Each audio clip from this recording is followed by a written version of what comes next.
आपण खात्रीनं असं म्हणू शकतो की अजून 200 वर्षानं सुद्धा समजा एक कार्यक्रम असा इथं चालू आहे आणि आपले कुणी वारस कोणी इथे सादर करतात, कोणी समोर बसलेत, त्यांनाही ही कविता अशाच पद्धतीनं भावेल अशी ती एक मूलभूत भावना त्यांनी व्यक्त केलेली आहे.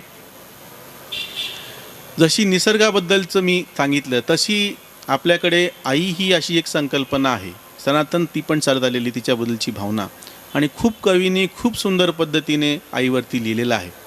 आम्ही या कार्यक्रमासाठी ग्रेसची ती नितांत सुंदर कविता निवडलेली आहे. ती गेली तेव्हा रिमझिम पाऊस निनादत होता. विश्वनाथ दाशरथे तुमच्यासमोर ते ठेवतीलच, पण आमच्या एका कविमित्राने कुठेही आई हा शब्द न वापरता इतक्या 2 सुंदर ओळी लिहिलेल्या होत्या की आपल्याला सहजच कळतं की हे परत आईवरतीच आहे. आई असा शब्द कुठेच नाही आहे. घर साहेबराव ठाणगे यांची ती रचना आहे. घर काळोखाने गिळले, म्हणजे आई नसल्यामुळे दिवा लावलेला नाही आहे, किती म्हणजे सूचक आहे ते. घर काळोखाने गिळले व्याकुळ भटकते मूल, नुसतं भूक नाही आहे, व्याकुळता आहे आणि त्याला निरुद्देश कळना आता काय करू ते. घर काळोखाने गिळले व्याकुळ भटकते मूल, अर्धीच भाकरी उरली ती विझून गेली चूल. कुठेच आई असा उल्लेख नाहीये, पण सगळे आईचे संदर्भ सगळे त्याच्यामध्ये येऊन जातात. ग्रेसची अतिशय सुंदर अशी रचना, ती गेली तेव्हा रिमझिम पाऊस निनादत होता.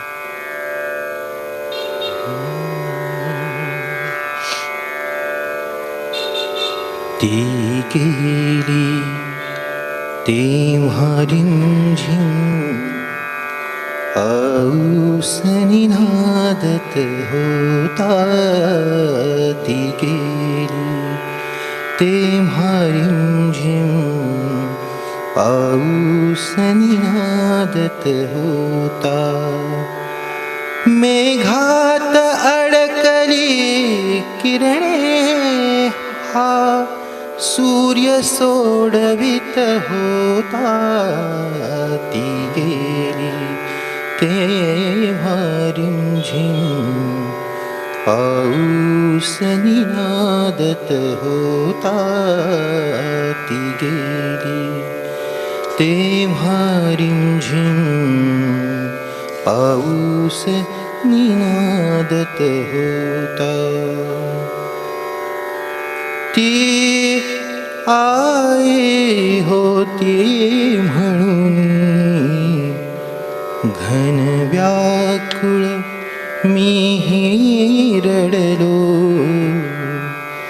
ती आई होती म्हणून घन व्याकुळ मीही रडलो.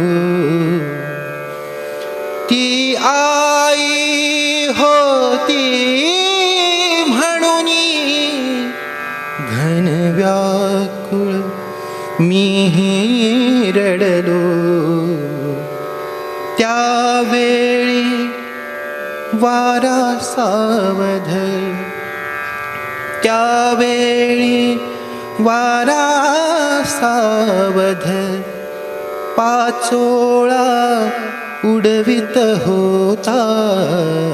ती गेली, ती गेली, ती गेली तेव्हा रिमझिम पाऊस निनादत होता. अंगणात गमले मजरा, संपले बालपण माझे. अंगणात गमले मजरा, संपले बालपण माझे. खिडकीवर धुरकटते भा, खिडकीवर धुरकटते भा. कंदील एकटा होता. ती गेली तेव्हा रिमझिम पाऊस निनादत होता. पाऊस निनादत होता. पाऊस निनादत होता. ती गेली. ती गेली तेव्हा रिमझिम पाऊस निनादत होता.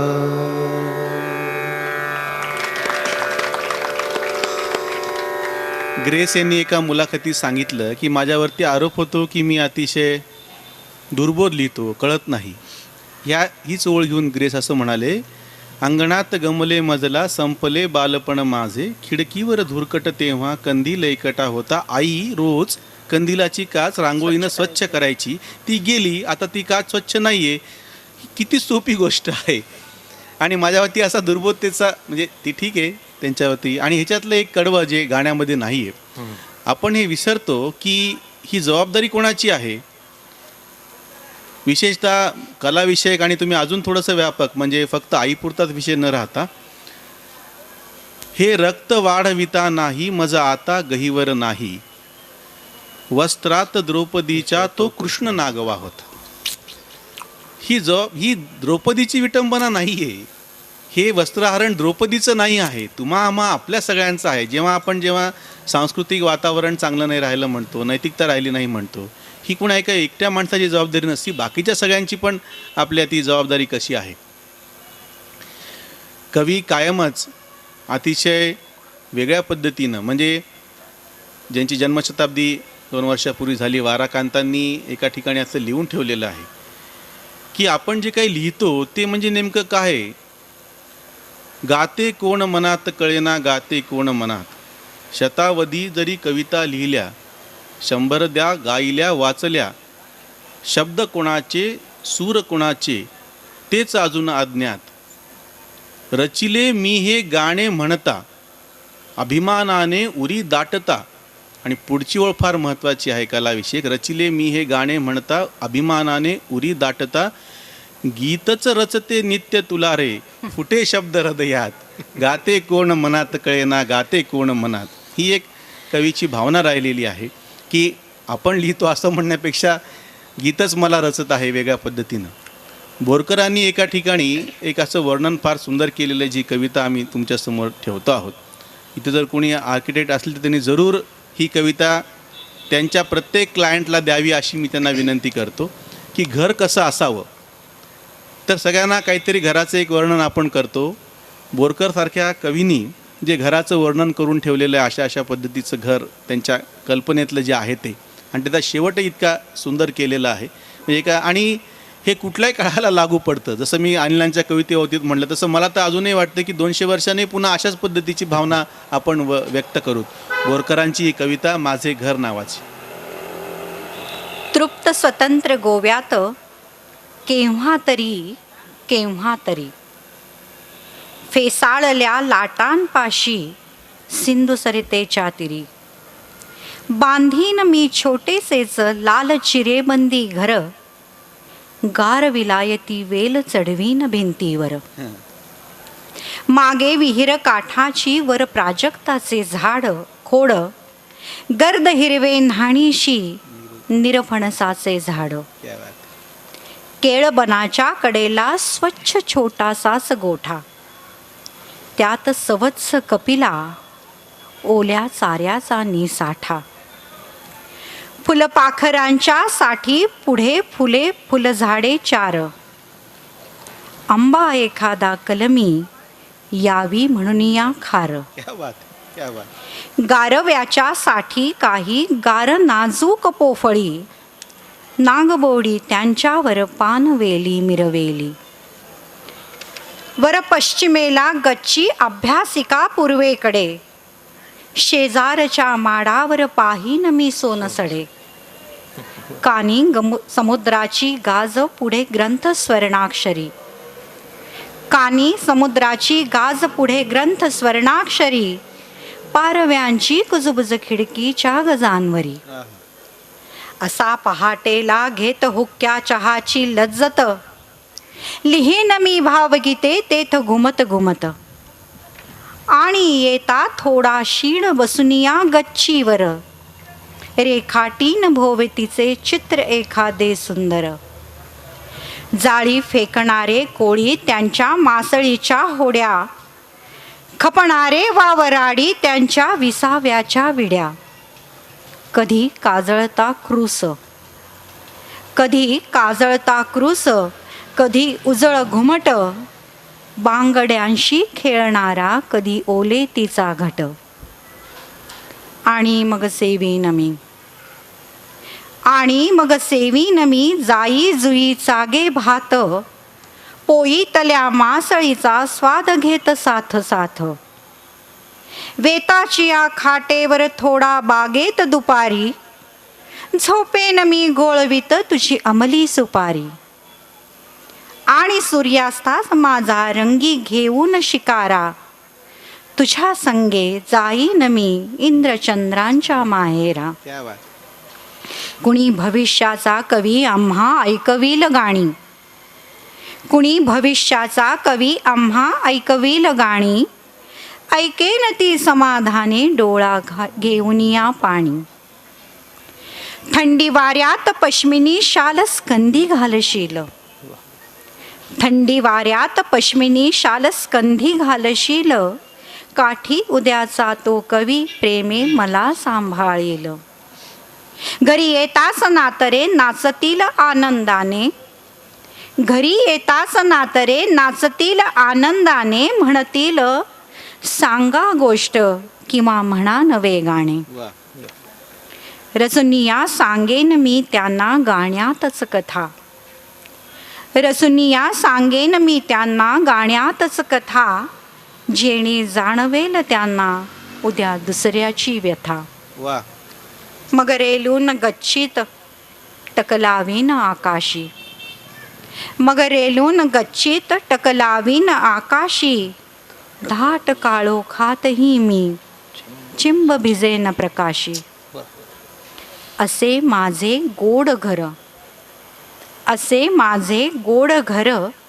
केव्हा तरी केव्हा तरी अक्षरांच्या वाटेनेच उतरेल भुईवरी, अक्षरांच्या वाटेनेच उतरेल भुईवरी.